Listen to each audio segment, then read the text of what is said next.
dari Lombok Barat mengajar di MTS. Yang ingin saya tanyakan mengenai Kumer ya. Jika penilaian Kumer itu mengenai proses, gimana cara melakukan penilaian hasilnya?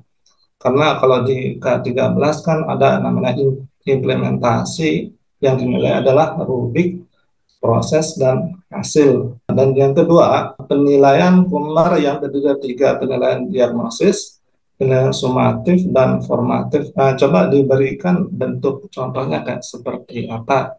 Ya, cuman itu aja, Bu. Terima kasih, Bu. Bapak tadi dari SMP mana, Pak? SMP atau SMA? Dari saya dari MTS Darul Falah Duman, Lombok Barat, Lingsar. Oke, Hmm. baik-baik. Nah, Pak, iya, saya jawab ya, Pak. Penilaian untuk kurikulum Merdeka itu, Bapak, dia kan lebih meningkatkan kepada proses gitu ya. Nah, jadi ranah penilaiannya tetap kepada pengetahuan, keterampilan, dan sikap dan perilaku. Namun, pada penekanannya pada kriteria penilaian proses belajar Pancasila, seperti itu. Nah, karena kan ketercapaian kurikulum Merdeka itu diwujudkan dalam proyek penguatan profil pelajar Pancasila. Nanti proyek-proyek yang dikerjakan per dimensi itu apa dan apa seperti itu. Jadi dinilai prosesnya, dinilai proyeknya, dan dinilai hasil proyeknya. Yang tapi dalam proyek itu tetap ranah yang dinilai adalah masalah pengetahuan, sikap, gitu ya, perilaku seperti itu. Gitu Bapak ya. Kemudian yang kedua tadi apa Pak? Dua, mengenai bentuk bentuk contoh penilaian diagnosis, sumatif sama formatif. Nah, tadi tergantung pada proyek yang dikerjakan oleh siswa, Bapak. Nah, kalau saya mau mengirimkan contohnya, itu ada, kalau Bapak sudah megang belum pedoman pelaksanaan IKM di tingkat satuan pendidikan? Belum kayaknya, baru baru ini baru baru baru komernya ini. Oh iya, itu Oke. coba nanti Bapak boleh searching di websitenya resmi ya Pak, di kemendikbud.go.id, itu ada panduan pelaksanaan IKM di satuan pendidikan. Di situ format penilaian sumatif formatifnya dan penilaian proyek. Nah, dia menilai berdasarkan proyek apa yang dikerjakan, dimensinya misalnya mandiri. Mandirinya dibagi nih, mandiri belajar gitu ya. Kemudian proyeknya apa di Mandiri Belajar gitu. Nah, yang kayak yang terakhir saya melihat, saya visitasi dan saya melihat siswa SMP 2 Pontianak sedang melakukan proyek bela negara seperti itu. Nah, yang dinilai nanti proyek bela negaranya ada tes sumatifnya di bela negara apa, tes proyeknya seperti apa gitu. Itu Bapak. Terima kasih, Pak. Assalamualaikum warahmatullahi Ya, wabarakatuh. Bapak Fandi Arazi, silakan Bapak Fandi Arazi bisa menyalakan mikrofonnya. Baik, terima kasih moderator. Saya Bu, oh izin Bu. ya. Ya, ya Assalamualaikum Bu. Selamat malam. Mohon izin. Ini saya mungkin berpendapat sekaligus meminta pendapat Ibu terkait psikologi perkembangan. Ya, jadi kalau saya pahami dari sejauh ini kurikulum ini kan memang lebih dikhususkan untuk murid. Bahkan di kurikulum Merdeka ini kita tidak hanya memperhatikan kognitif, bahkan non kognitifnya begitu ya Bu yang saya pahami. Nah, cuman Ya. cuman saya melihat bahwa hal terpenting sebelum itu sebenarnya harusnya non kognitif dari pendidik itu sendiri. Nah, mungkin belum meratanya kayak kesejahteraan itu menjadi faktor utama sih dalam menentukan kreativitas seorang pendidik menurut saya. Itu faktor utama karena ya sebagai satu contoh misalnya sekarang bahkan di Jakarta sendiri ada guru yang mungkin mohon maaf income-nya itu mungkin 1 juta ke bawah. Kalau 1 juta ke bawah itu berarti kalau kita asumsikan sehari itu nggak sampai 35.000 Bu. Berarti untuk mengikuti pelatihan-pelatihan kayak gini mungkin saya rasa ya pikir 2 kali Bu gitu. Itu pertama. Jadi kalau saya melihat kalau sebelum perhatiin membuat muridnya menjadi apa ya baik perkembangan semua segala macam saya rasa mungkin itu masukan ataupun tanggapan saya dan nanti saya juga mungkin melihat tanggapan Ibu bahwa apakah benar-benar ada korelasinya antara tadi non kognitif seorang pendidik terhadap keberhasilan pendidiknya sendiri siswanya gitu Bu. Itu yang pertama.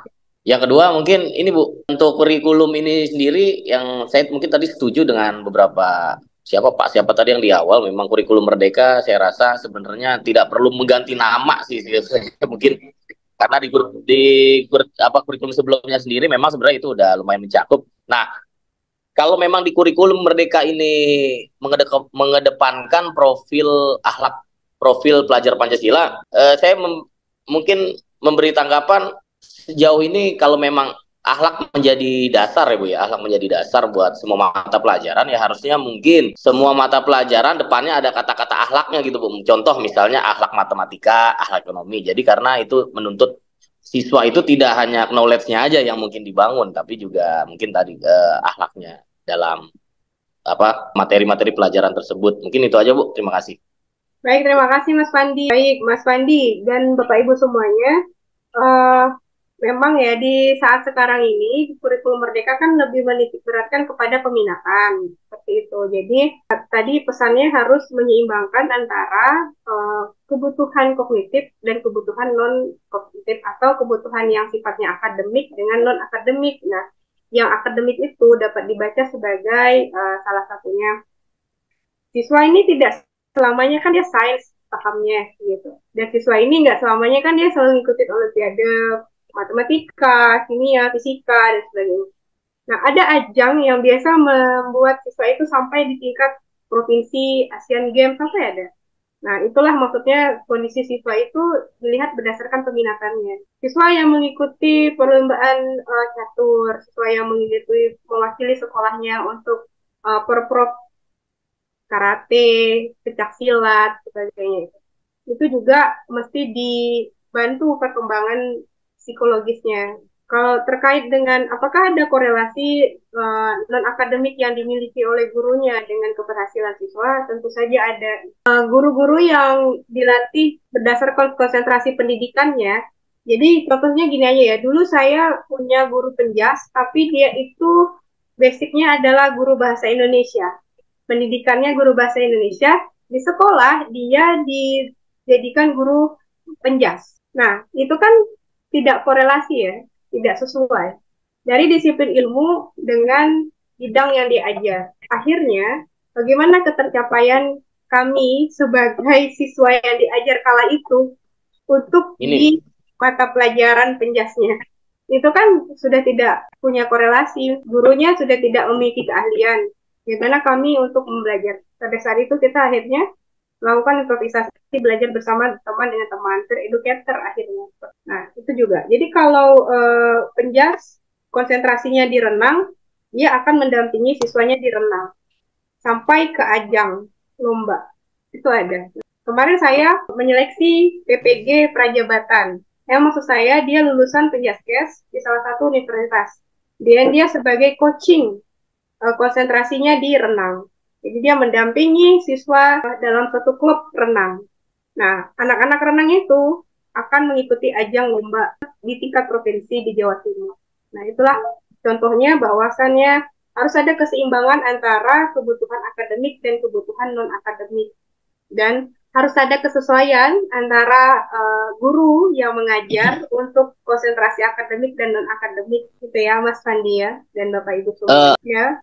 Kalau tadi sebenarnya saya non kognitifnya bukan lebih ke arah situ Bu, lebih ke ini kesejahteraan guru yang ada saat ini tadi seperti saya contohkan, apakah itu pengaruh? Jadi kalau istilahnya gini Bu, kalau misalnya di Islam mungkin kita dakwah itu jangan dakwah ke orang yang lagi lapar. Jadi kalau orang lagi lapar jangan langsung didakwahin, singkatnya gitu. Jadi dikasih makan dulu baru dakwah. Apakah jadi ada korelasinya antara hasilnya? Nah, kita kan dituntut kreatif dan lain-lain nih. Tapi di satu sisi terbebani dengan masalah-masalah non kognitif yang tadi. Ya, masalah penghasilan yang di bawah UMR ya Mas ya, salah satunya.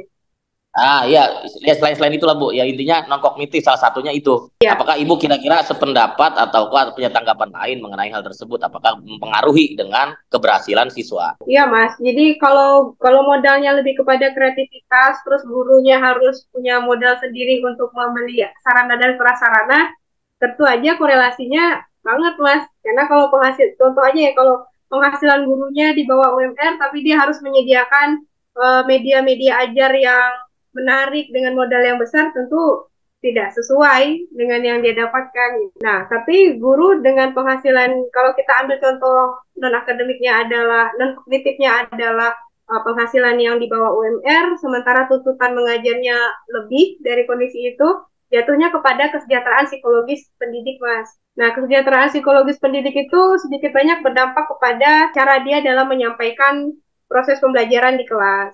Tapi tidak sedikit guru yang bisa melewati masa-masa krisis kesejahteraan psikologisnya dengan mampu tetap memberikan pembelajaran yang terbaik bagi siswanya. Makanya kayak dilihat-lihat pejuang-pejuang tuh penghasilannya guru honor ya hanya cukup untuk beli bensin. Belum lagi kalau misalnya dari selatan ke timur ya Mas ya, dengan penghasilan yang di bawah UMR untuk ongkos bensin atau untuk ongkos makan, minum, bayar kos-kosan atau rumah kontrakan, dengan menyediakan sarana belajar sendiri tentu saja nggak cukup ya Mas ya, dan nggak sesuai. Tapi ada guru yang masih tetap melakukan improvisasi, mengajar, dan berkreativitas di tengah kondisi kesejahteraan psikologisnya yang masih diperjuangkan. Kalau dibilang ada keterkaitan ya tetap ada keterkaitannya, kaitannya di kesejahteraan psikologis gurunya. Gitu Mas Fandi. Oke, Bu.